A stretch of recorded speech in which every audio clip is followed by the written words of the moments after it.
May Christ's word only be spoken and Christ's word only be heard. Amen.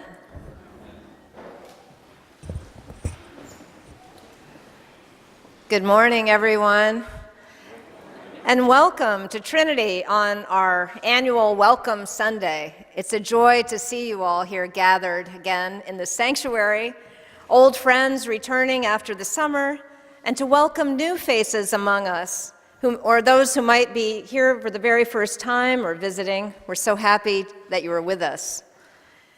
So whether this place is new to you today or feels like an old shoe, I hope that you'll find it's a place where you can pray and receive spiritual nourishment, where you can find a place for yourself in God's house, no matter what your age or whatever identity factor you may feel is yours. I hope that you'll find that this is a place where you belong.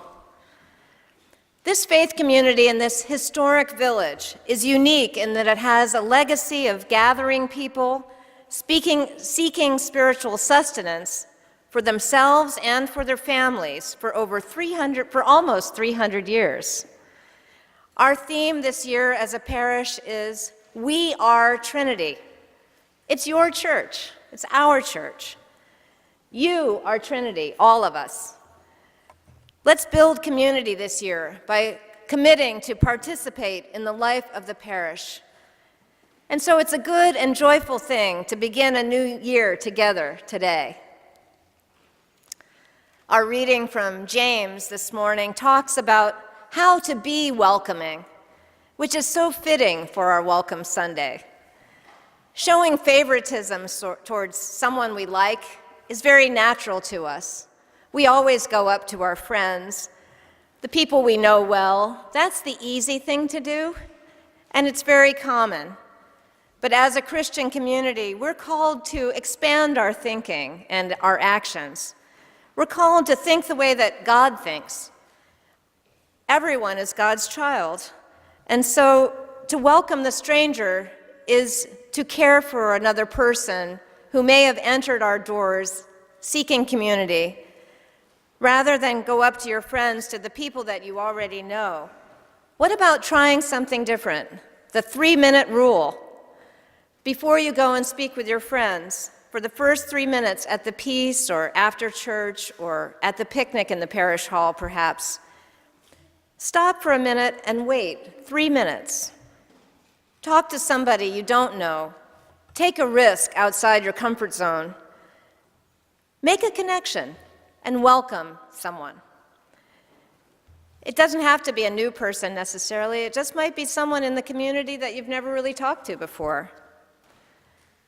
In our gospel this morning, Jesus goes up to a stranger, or rather she comes up to him, a Syro-Phoenician woman, and she's not Jewish. She, in fact, is a pagan. But she knows that Jesus is this amazing healer, and she asks him, please, in fact, she begs him, please heal my daughter. Any of us who have children know how precious our kids are to us, and we can just imagine how she was feeling. But Jesus was vexed with her. He said, let the children be fed first, and by that he meant the children of Israel. He thought his mission was to give life and healing to his own people first before he could spend time outside that group.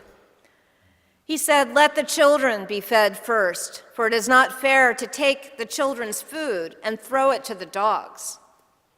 So he really put her down by using the word dogs. The Syro-Phoenician woman replies humbly, but confidently, sir, even the dogs eat the crumbs under the children's table. And because she said that, Jesus said, I will heal your child. And Jesus had an awakening in that moment.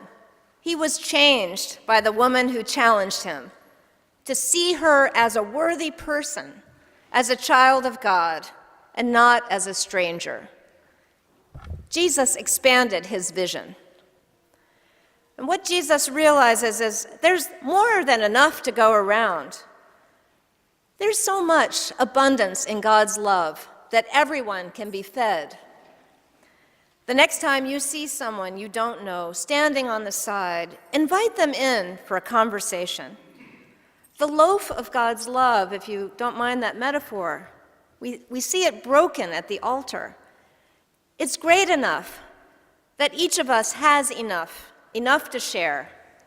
And so consider that you have enough kindness to share by virtue of Christ's love. Just for 3 minutes, think about making a connection. Boundaries and borders will be crossed. God's kingdom will be built. It doesn't take a whole lot, really. 3 minutes, just a few crumbs from that giant loaf. But it makes a huge difference, and not just to the person you're reaching out to, it also will change who you are. It will make a big difference to you. Building a faith community means being faithful to God and to one another. And that's what we want to teach our children, that to reach out, to love a neighbor as you love yourself, is being faithful. So living out your faith in this way by welcoming the stranger, you will grow. You will find that you are on the receiving end of something wonderful. We are Trinity. Welcome. Amen.